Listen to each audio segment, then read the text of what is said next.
Hello everyone, welcome back to our Learning Legal English through Case Laws series.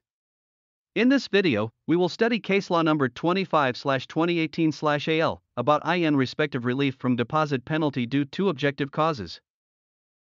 Part 1. Source of the case law, Part 2. Overview of the case law, Part 3.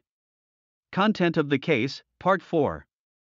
Assessment of the court, Part 5. Rules. This case law was adopted by the Judicial Council of the Supreme People's Court on October 17, 2018 and promulgated under Decision No. 269/QDCA dated November 6, 2018 of the Chief Justice of the Supreme People's Court. Part 1. Source of the case law.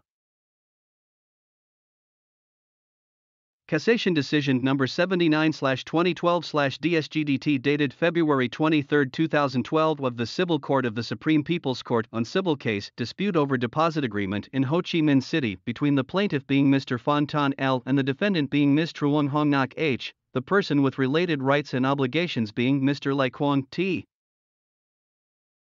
Part 2. Overview of the case law.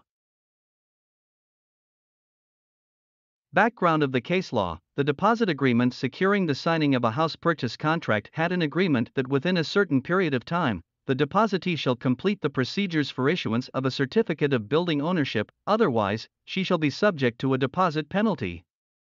Upon the expiration of the agreed time limit, the depositee has not been granted with a certificate of building ownership due to the competent state agency. Legal resolution: in this case, it is necessary to determine that the depositee could not fulfill its commitments due to objective cause and the depositee is not subject to deposit penalty. Key words of the case law: deposit agreement, house purchase contract, deposit penalty, objective causes. Part 3. Contents of the case.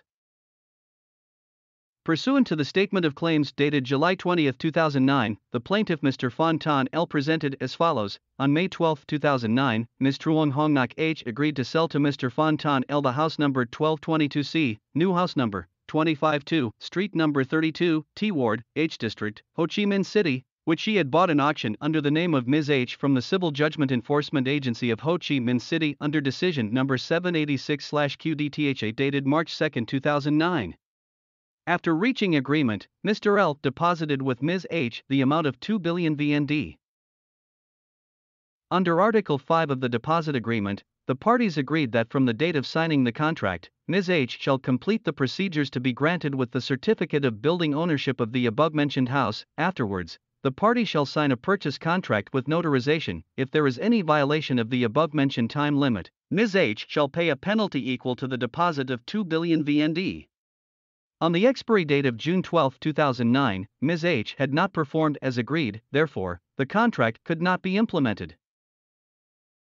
On July 1, 2009, Ms. H sent a letter requesting Mr. L to extend the term for an additional 60 days. On July 7, 2009, Mr. L sent a letter to reject Ms. H's request for extension and requested Ms. H to pay the deposit together with the agreed deposit penalty. After 5 months of such breach, Ms. H still failed to comply with the commitment. Mr. L initiated a lawsuit requesting Ms. H to pay the deposit and deposit penalty of 4 billion VND in total. The defendant being Ms. Truong Hong Ngoc H presented. Ms. H acknowledged that there was a deposit agreement to sell the house to Mr. L as Mr. L had presented. After receiving the deposit, Ms. H tried to complete the procedure's grant of a certificate of home ownership within 30 days as agreed. However, she still failed to achieve such certificate due to objective obstacles. She acknowledged her breach of the commitment to Mr. L and agreed to return the deposit and pay the interest thereof in accordance with the law, but she did not agree to the deposit penalty. Persons with related rights and obligations being Mr. LUient T presented. Mr. T has lived with Ms. H since 1997 without marriage registration. The house is the common property of Mr. T and Ms. H. He acknowledged that he, together with Ms. H, received the deposit of Mr. L. He agreed to return the deposit and pay the interest thereof to Mr. L in accordance with the law, but he did not agree to the deposit penalty as requested by Mr. L. In first instance Civil Judgment No. 344/2009/DSST dated November 11, 2009, the People's Court of Phu Nguyen District, Ho Chi Minh City ruled to accept the request of Mr. Phan Tan L, whose representative is Mr. Duong Nguyen Huayel, compel Ms. Truong Hong Nak H to pay Phan Tan L 4 billion VND immediately after the judgment becomes effective. In addition, the first instance court also determined the court fees and right to appeal. On November 18, 2009, Ms. Truong Hong Nak H submitted an appeal against the first instance judgment. On November 19, 2009, Mr. LUient T submitted an appeal against the first instance judgment.